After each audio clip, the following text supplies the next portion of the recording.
Power में ही कुछ बात कर लेते हैं। अब नया चैप्टर अगले दिन स्टार्ट करेंगे। अभी अभी हमने पढ़ा है कि पावर इंस्टेंटेनियस अगर आपको निकालना हो आपको dw/dt करना पड़ेगा। dw/dt आप याद करिए, जब आपको वेलोसिटी करनी होती थी तो आप dx/dt करते थे, जब आपको एक्सेलरेशन करना होता था तो आप dv/dt कहते थे।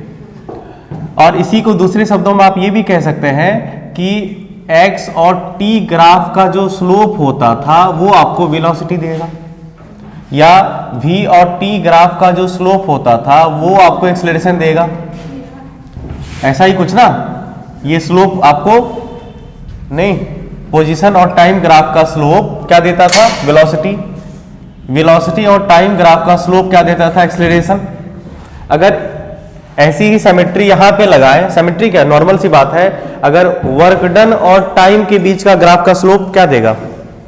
नहीं देना चाहिए, बोलो, बिल्कुल सही बात है। तो इस हिसाब से आपको अगर ग्राफ बेस्ड क्वेश्चन हो तो उसमें आप इस कंसेप्ट का यूज कर सकते हैं कि वर्क और टाइम के बीच जो ग्राफ प्लॉटेड होंगे उनके बीच का स्लोप आपको पावर देगा। ये सुनो, नहीं तो इस हिसाब से आप ये बात ध्यान में रखेंगे कि द स्लोप ऑफ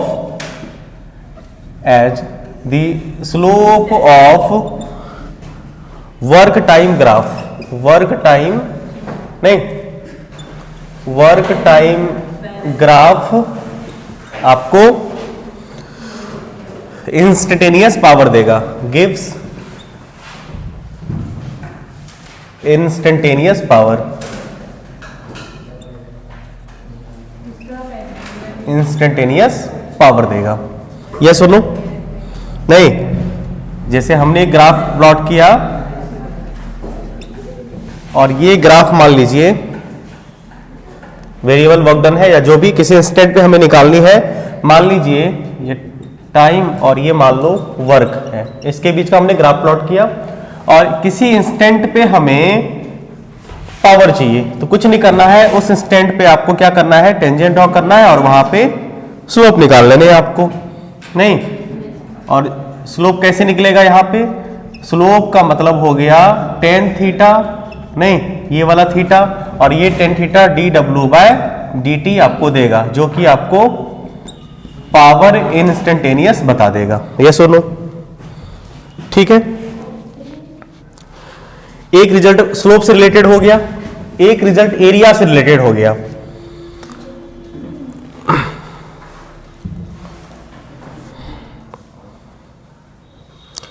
अगर यहीं पे हम ऐसा कहें,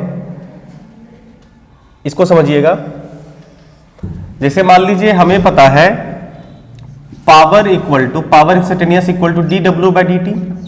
अगर यहीं से हम लोग dw को लिखना चाहें तो बताइए pdt लिख सकते हैं, pdt, बोलिए। मतलब हमने एक ग्राफ बनाया, ठीक है, पावर वर्सेस टाइम के बीच का, समझना, हमने एक ग्राफ बनाया पावर और टाइम के बीच का, पावर वर्सेस टाइम के बीच का हमने एक ग्राफ प्लॉट किया, ठीक है। और मान लीजिए ऐसा कोई भी कुछ भी मान लो ग्राफ बना, हम चाहते हैं कि टोटल वर्क डन निकाल पाए, ये वाले टाइम से लेके इस वाले टाइम तक का, मतलब t1 से लेके t2 तक कितना वर्क हुआ। जरा ध्यान से देखो, हम लोगों ने क्या किया, एक एलिमेंट्री ग्राफ सेलेक्ट किया और इसका एरिया निकाला, तो आपको इतना एरिया में कितना, मतलब इतने टाइम में dt टाइम इंटरवल में कितना वर्क हुआ, dw/dt। अगर कंप्लीट आपको वर्क निकालना हो तो सीधे सीधा करेंगे, पूरे ग्राफ का एरिया निकाल लेंगे या पूरा इंटीग्रेशन वाला प्रोसेस करेंगे। मतलब ये हुआ, इससे ये समझ में आती है कि पावर और टाइम के बीच के पूरे ग्राफ का जो एरिया इनक्लोज्ड होगा वो हमें टोटल वर्क डन दे देगा। आई बात समझ में? तो ग्राफ बेस्ड क्वेश्चन ये हो गया, area under power time curve, power time graph curve gives क्या होगा, the work done, gives work done, आपको ये वर्क डन देगा। ठीक है, मतलब आप ये रिजल्ट यहां पे लिख लेना और उसके बाद क्या लिख देते हैं, मतलब क्योंकि पता है एज आपको dw equal to P D T, और अगर आप टोटल वर्क चाहते हैं तो dw का इंटीग्रेशन करेंगे और पावर को टाइम के रिस्पेक्ट में इंटीग्रेट कर दीजिएगा t1 से t2 तक, जहां तक आपको चाहिए। इस हिसाब से आप टोटल वर्क डन निकाल सकते हैं। क्या सुन लो, चलिए नोट करिए इसे फटाफट। ये कुछ कंसेप्ट वाली बातें हो गई जो कि रह गई थी बताने को, नोट कर लीजिए इसे। तो अभी हमने किसी भी टाइम पे पावर इंस्टेंटेनियस निकालने सीखा, उसके अलग अलग तरीके सीखे। उसी बेसिस पे अगर हम कहें कि उसी इंस्टेंट, जिस इंस्टेंट उतना पावर है उसका, उसी इंस्टेंट उसका पोजीशन क्या होगा, या उसी इंस्टेंट उसकी वेलोसिटी क्या होगी, अगर ये आपसे पूछा जाए, ये मेनली जेई पर्पस से है, जेई पॉइंट ऑफ व्यू से इसके जो फॉर्मूले और रिजल्ट होंगे। ठीक है, कि आपको जिस इंस्टेंट पावर आपने फाइंड किया है उस इंस्टेंट बॉडी की कुछ वेलोसिटी भी तो हो सकती है और उस इंस्टेंट बॉडी का कुछ पोजीशन भी तो हो सकता है, उसे हम लोग कैसे फाइंड करेंगे। सीधी सी बात है, आपको पता है, जैसे हम लोग बात करें अगर वेलोसिटी की, उसी इंस्टेंटेनियस वेलोसिटी की, तो अभी अभी आप हमें ये बताइए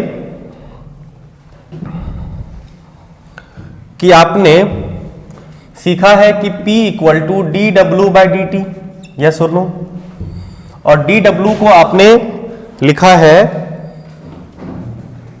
ये वर्क है ना बाबू, फोर्स इंटू डिस्प्लेसमेंट, यस और नो। अगर हम इसको डी डब्ल्यू को लिख सकते हैं एफ डॉट डी एक्स या डी आर, बोलिए डी डब्ल्यू हो गया बाई डी टी, चलेगा। और आप बताइए फोर्स को एम ए लिख सकते हैं, बोलो, और ये हुआ D X by D T, मतलब ये रिजल्ट हम लिख चुके हैं। इस हिसाब से अगर हम इसे एम ए को क्या लिख दें बाबू, M D V by D T, और ये हो गया आपका D X by T T, ऐसा कुछ, बोलिए हाँ या ना, D X by D T से मल्टीप्लाइड कर दें। हाँ, यहाँ पे एक रिजल्ट आएगा आपका, एक भी, हाँ D X by D T है ना, ये वी के टर्म में रहेगा, टी रहने दो, क्या समझे बात को, हाँ एफ डॉट भी तो यहीं पे हो चुका है, यहीं पे हो चुका है।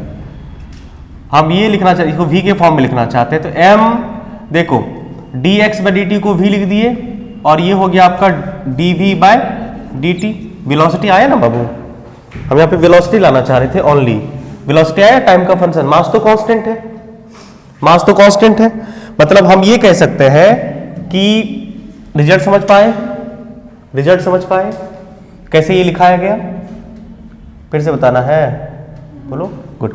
देखो वर्क को डी डब्ल्यू को एफ डॉट डी एक्स लिख सकते हैं, और एफ को एम ए लिख सकते हैं, बोलिए, और ए को D V by D T लिख सकते हैं, D X by D T रहने, तो ये D X by D T को तो आप इन शॉर्ट, ये जो D X by D T है ना, इस D X by D T को तो वी लिखिए सकते हैं ना सर, वी लिख सकते हैं ना, वही किए हैं। यहाँ पे ये D X by D T क्या है, वी है, तो ये हुआ ना, वही हुआ। ए को लिख दिए D V by D T, और ये भी रहा, कोई दिक्कत, मतलब ये हो गया कि power equal to M V D V by D T. बोलो, हम चाहते हैं वेलोसिटी निकालना, मतलब वी डी वी को एक तरफ कर लेते हैं, नहीं, हाँ वी डी वी को इंटीग्रेट कर देते हैं, और यहां बच गया आपका क्या क्या result, P by M times of D T. बोलो, कोई दिक्कत, यहां से टोटल वेलोसिटी आ जाएगी आपकी, या किसी इंस्टेंट में चाहे तो वेलोसिटी इंटीग्रेट करके निकाल सकते हैं आप आराम से। तो आप अगर वेलोसिटी चाहते हैं तो आप क्या करिए, इसको इंटीग्रेट कर दीजिए, इसको इंटीग्रेट आप बोथ साइड कर दीजिए, रिजल्ट आपके सामने हो जाएगा। अब इंटीग्रेट कैसे करिएगा भाई, देखो यहां पे आप चाहे तो किसी इंस्टेंट, ये टाइम के रिस्पेक्ट में इंटीग्रेट होगा, एम तो कांस्टेंट ही है, इंस्टेंटेनियस पावर रहेगा आपका। अगर आप चाहते हैं t बराबर 0, मतलब इनिशियली बॉडी की वेलोसिटी 0 है, आप मान सकते हैं। हमने क्या माना, इनिशियली बॉडी की वेलोसिटी 0 है और एट t बराबर t पे हमें v चाहिए, t बराबर t पे v चाहिए। इंटीग्रेट कर दीजिए, लिमिट पता चल ही गया है। आप बताइए v स्क्वायर बाय 2 होगा, यहाँ पे ये होगा ना dv का v स्क्वायर बाय 2। लिमिट क्या पुट कराएगा सर, 0 से v, और यहां पे इंटीग्रेट करके क्या करिएगा बताइए तो, यहां पे dt p और m, कांस्टेंट p और m बाहर कर देते हैं, और dt का इंटीग्रेशन क्या होता है, ओनली t। इंटीग्रेट कहां से कहां तक, 0 से t तक। कोई दिक्कत नहीं है बाबू। p यहां पे एवरेज लिए हैं, एवरेज पावर आई बात समझ में, पावर यहां पे एवरेज लिया बाबू, ठीक है, एवरेज पावर। अब यहां पे अगर आप लिमिट पुट करिएगा तो नियम के हिसाब से यहां पे क्या हो जाएगा, v स्क्वायर बाय 2 हो जाएगा, बाकी 0 वाला खत्म, और यहां पे हो जाएगा आपका p by m times of t only.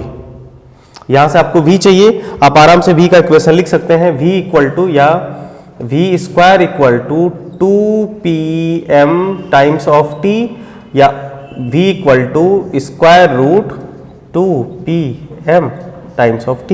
हो गया, आई बात समझ में, बोलो नहीं, कौन सा सर, p बाय m, यहां पे p कैसे आया, dt का इंटीग्रेशन,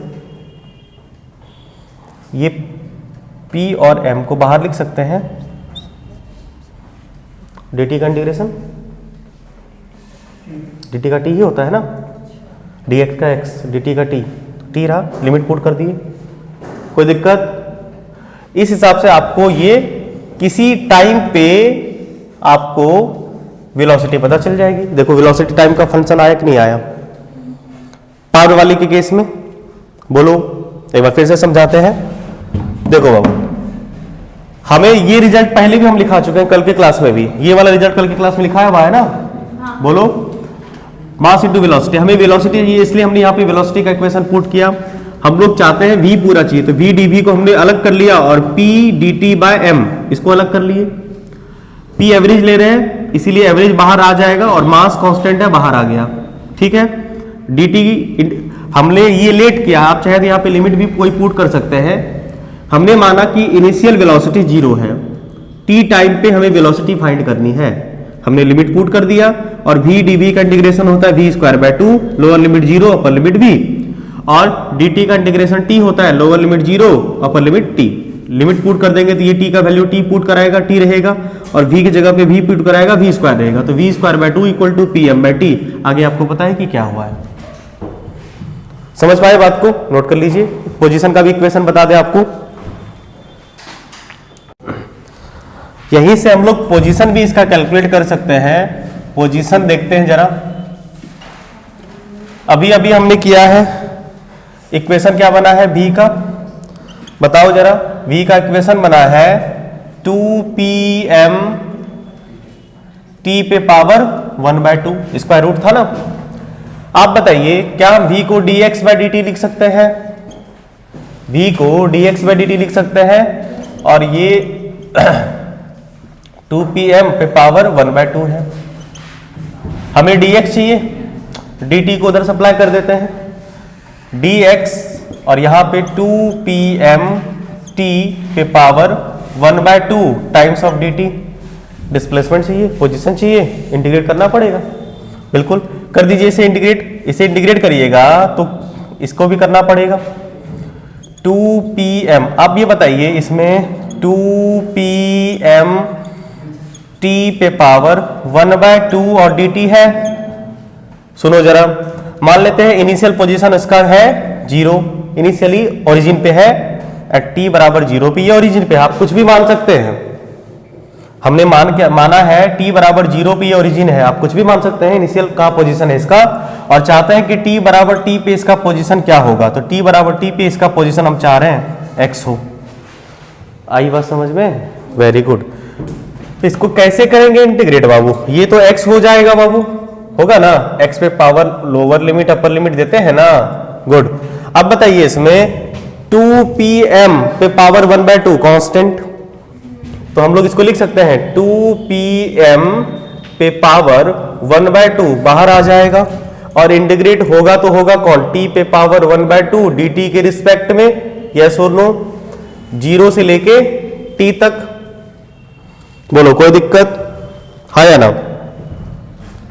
बोलिए जरा, नहीं ना, बस लिमिट पुट करिएगा तो यहां पे होगा x, और ये 2pm पे पावर 1/2 तो रह भी जाएगा, और यहां पे क्या हो जाएगा भाई, t पे पावर 1/2 का इंटीग्रेशन, भाई इंटीग्रेशन nx n प्लस होता क्या है, x पे पावर n प्लस 1/n+1 होता है ना सर, x का वैल्यू t है, n का वैल्यू कितना है 1/2 प्लस 1/1/2 प्लस 1, t पे पावर 3/2, और ये हो गया तुम्हारा 3/2, मतलब 2/3 t पे पावर 3/2, होगा कि नहीं होगा रे, बहुत सुंदर। तो इसको सीधा इंटीग्रेट कर दे, t पे पावर क्या हो जाएगा, सॉरी 2/3 और t पे पावर 3/2, लिमिट तो 0 से t ही पुट कराएगा, मतलब ये t का एज इट इज रहेगा, मतलब आपका आंसर आ गया है x इक्वल टू 2p/m पे power 1/2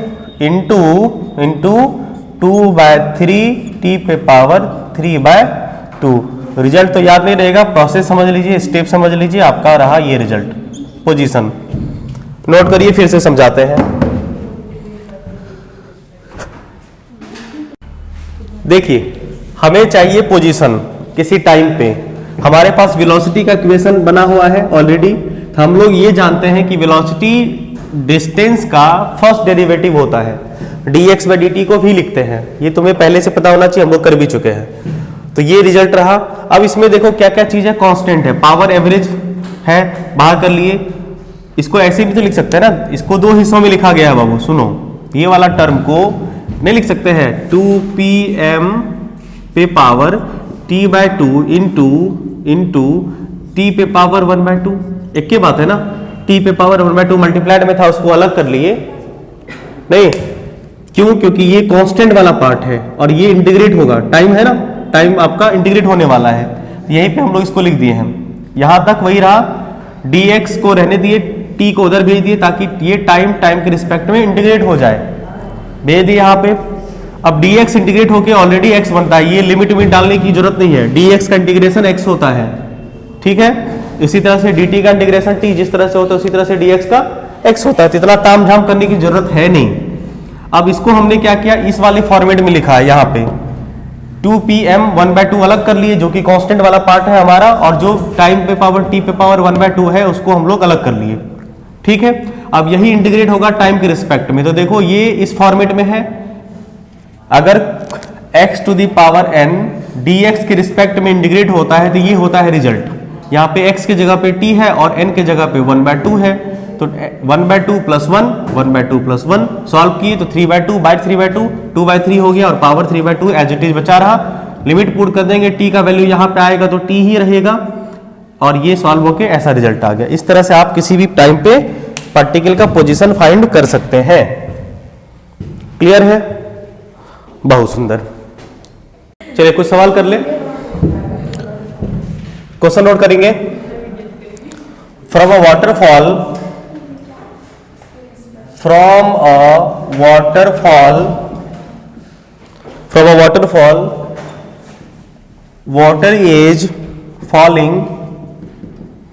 water is falling at the rate of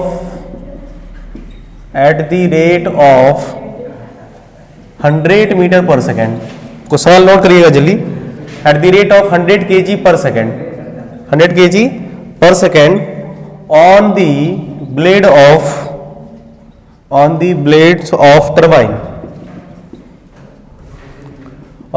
of turbine, if the height of the fall is 100 meter, then the power delivered to the turbine is, option है आपके पास 100 kilowatt, 10 kilowatt, 1000 kilowatt, 1 kilowatt and 1000 kilowatt. सवाल समझ में आया? Solve करिए और बताइए। देखिए पहला वाला सवाल कह रहा है कि एक वाटरफॉल है और वाटरफॉल एक टरबाइन की पंखी है ना, तो इस पंखी पे पानी फॉल कर रही है नहीं, और ये फॉल किस हाइट से कर रही है? 100 मीटर के हाइट से। 100 मीटर के हाइट से किस रेट से? 100 kg एक सेकंड, यानी कि अगर टाइम हम लोग 1 सेकंड के लिए लेते हैं तो मास उस केस में कितना होगा? 100 kg होगा ना बाबू। तो 100 kg पानी गिर रही है इस पे 1 सेकंड में, तो ये टरबाइन घूमेगा तो पावर जनरेट करेगा, और पावर जनरेट करेगा तो पावर बराबर होता है बाबू वर्क डन बाय टाइम, और वर्क डन mgh के बराबर ये करेगा। तो टाइम m का वैल्यू 100 kg, g का वैल्यू 10 और h का वैल्यू 100, और टाइम कितना? 1 सेकेंड। कुल मिला के 10 टू द पावर 5 वॉट कह सकते हैं, या इसी को 10 टू द पावर ये कितना हुआ? 100 किलोवाट कह सकते हैं, 100 किलोवाट कह सकते हैं। क्लियर है ये वाला क्वेश्चन? अगला क्वेश्चन नोट किए, नोट करिए और ट्राई करिए। देखो यहां पे इसके सॉल्यूशन को देखिए तो क्या कह रहा है कि एक कार है जिसका मास 1250 kg है, एक्सपीरियंस रेसिस्टेंस ऑफ 750 न्यूटन का फोर्स ये लगता है, it moves eight 30 metre per second if the engine can इतना किलोवाट, ये पावर दे रखा है, ये वेलोसिटी दे रखी है और ये फोर्स दे रखा है। आप हमें बताइए कि power equal to force into velocity कर सकते हैं, जो कि ऑलवेज कांस्टेंट होती है डॉट प्रोडक्ट के केस में, तो एफ डॉट भी होता है ना रे, फोर्स और वेलोसिटी डायरेक्शन सेम है तो 0 होगा, एफ भी कर सकते हैं। पावर कितना है? 30 kilowatt, 30 into 10 to the power 3 watt हुआ। एफ कितना है? 700 कितना? ओहो अच्छा ठीक है, 750 है ना, एफ ही रहने देते हैं। और वी कितना है बाबू? 30 मीटर पर सेकेंड, यस और नो? यहां से एफ 750 दे रखा है, एक सेकंड, एफ 750 दे रखा है, रुक जाओ, ये तो रेसिस्टेंस फोर्स है ना बाबू, एक्सपीरियंस रेसिस्टेंस फोर्स, मतलब इसको ओवरकम करना है इसको।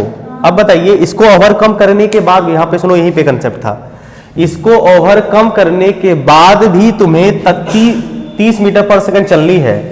इसका मतलब ये हुआ कि आपने कितना फोर्स डिलीवर किया होगा, मशीन ने कितना फोर्स लगाया होगा, मशीन ने जितना फोर्स लगाया होगा उससे, जैसे अगर मान लो रेसिस्टेंस नहीं होती तो मशीन को F बराबर ma फोर्स डिलीवर करना पड़ता, इतना फोर्स एक्स्ट्रा डिलीवर करना पड़ रहा है।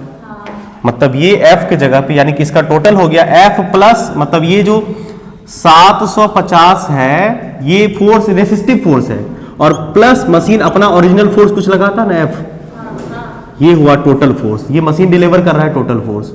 750 ओवरकम करने में गया और ये फोर्स उसको एक्स्ट्रा जो फोर्स है वो 30 मीटर पर सेकंड प्रोवाइड करेगी, मतलब समझ में आया, इनटू 30। अब ये फोर्स मास इनटू एक्सेलरेशन होगा, और वही मास आपको पता है, एक्सेलरेशन आपको निकालना है।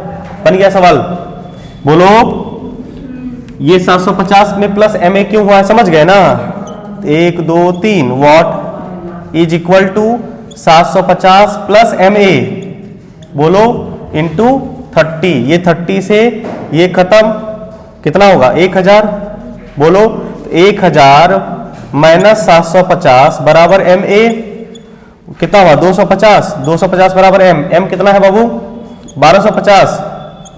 m कितना था मास? 1250 ही था ना, 1250 था, तो 1250, और यहां से a सॉल्व करेंगे, तो जब आप a सॉल्व करिएगा तो a बराबर आ गया आपका 250 बाय 1250, सॉल्व करेंगे तो आएगा 0.2 मीटर पर सेकंड स्क्वायर, यस और नो? बोलो, क्लियर है? अरे कंफ्यूजन हुई जी, कंसेप्ट कैलकुलेशन वालों बोली, ये क्लियर है बाबू? तो फिर आंसर तो 0.2 दे रखा है, बनाना तो ऐसे ही है। तो कैलकुलेशन एक बार चेक कर लीजिए मेरा और आप अपना खुद का भी।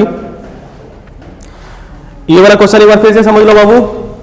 कह रहा है कि इसे ना मशीन को 750 न्यूटन रेसिस्टिव फोर्स का सामना करना पड़ा और उतने फोर्स के बावजूद भी उसे 30 मीटर पर सेकंड की वेलोसिटी से चलनी है। मतलब उसे टोटल कितना फोर्स लगाना पड़ेगा, जितना वो लगा सकता है प्लस 750 एक्स्ट्रा लगाना पड़ा, इसलिए फोर्स की प्लेस पे हमने 750 प्लस एफ यूज किया है। आगे पता है आपको क्या करना है, ये सब डाटा दे रखा है, एफ बराबर एम ए होता है और यहां से आपका वो एक्सेलरेशन निकल जाएगा जो कि आपको चाहिए।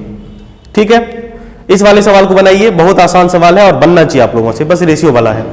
कौन सा ऑप्शन? Option A 11/15, 15/11। अगर हम कहें कि गलत है तो कुछ नहीं कर पाएंगे। सही है सवाल, इसका आंसर होगा ए। भाई सिंपल सा लॉजिक है, अगर आप बुद्धि का प्रयोग करो तो तुम्हें समझ में आए। एक आदमी है जिसका वेट का रेशियो है 5:3, एक 15 kg तो दूसरा 9 kg का होगा ऐसे, और वो एक सीढ़ी पे चढ़ने में, सेम सीढ़ी पे चढ़ने में अलग अलग टाइम ले रहा है क्योंकि उसका पावर अलग अलग होगा। बताइए किस रेशियो में पावर होगा? बताइए, पावर इक्वल टू होता है, अगर हम सीढ़ी पे चढ़ रहे हैं ना बाबू, देखो सीढ़ी पे चढ़ रहा है मतलब यहां पे वर्क जो होगा वो mgh वाला होगा। आप बताइए power equal to work done by time करिएगा ना, दोनों अलग अलग टाइम ले रहा है और टाइम का रेशियो दे रखा है 11:9। तो वर्क देखो, वर्क होता है mgh/t। अगर हम पहले बॉडी का पावर करें तो P1 इक्वल टू m1gh, दोनों के लिए सेम, और T1 रहेगा कि नहीं रहेगा। और अगर हम दूसरे बॉडी के लिए पावर लिखना चाहें तो मास m2g और ये हो जाएगा T2, रहेगा कि नहीं रहेगा? बोलो, दोनों का रेशियो ही तो करना है, दोनों का रेशियो करेंगे तो P1/P2 फर्स्ट ऑफ सेकेंड ना। तो बताइए m1gh/T1 और डिवाइडेड बाय को सीधा मल्टीप्लाई कर दें, डिवाइडेड बाय T2 m2gh होगा कि नहीं होगा? gh से gh खत्म। अब बताइए m1/m2 और इंटू T2/T1 का रेशियो होगा कि नहीं होगा? बताइए मास का रेशियो कितना है? मास का रेशियो 5:3 और टाइम का रेशियो कितना है? 11 होगा, सॉरी T2/T1 ना, तो T2 कितना है 9 और T1 कितना है 11, तो 3 3 जा 9, कुल मिला के 15/11 आंसर आया कि नहीं आया? बताओ तुम, ये आंसर आया? बोलो, क्लियर है? नोट बाद में करना, पहले इसके सॉल्यूशन को देख लो। हम चाहते हैं ये सवाल आप लोग ट्राई करिए होमवर्क। इसमें क्या करना है बताते हैं, सुनो। मास दे रखा है, फोर्स दे रखा है, अगर तुम्हें वेलोसिटी पता चल जाए तो काम बन जाएगा नहीं बन जाएगा? बोलो। तो हम लोग क्या करेंगे, मास इंटू फोर्स और मास से एक्सेलरेशन निकाल लेंगे। देखो फोर्स दे रखा है, मास दे रखा है, तो एक्सेलरेशन आएगा इसी फॉर्म में, बाय 1 कर दोगे तो एक्सेलरेशन का ये फॉर्म आएगा। बस एक्सेलरेशन आपको पता है कि क्या होता है, a बराबर dv/dt होता है। बताइए dv equal to a dt आएगा, इंटीग्रेट कर लोगे नहीं आएगा? आई बात समझ में? और एक्सेलरेशन कितना होगा? एक्सेलरेशन यही होगा 2ti प्लस 3t² होगा, बाय 1 करोगे तो ही आएगा। एक्सेलरेशन का इक्वेशन तुम्हें पता है नहीं? एक्सेलरेशन का इक्वेशन पता है, टाइम के रिस्पेक्ट में इसको इंटीग्रेट नहीं कर सकते हो रे बाबू। आई बात समझ में? सॉल्व कर लीजिएगा। टॉपिक आपका चैप्टर खत्म, मिलते हैं हम लोग अगले क्लास में अगले साल नए टॉपिक के साथ। Happy new year.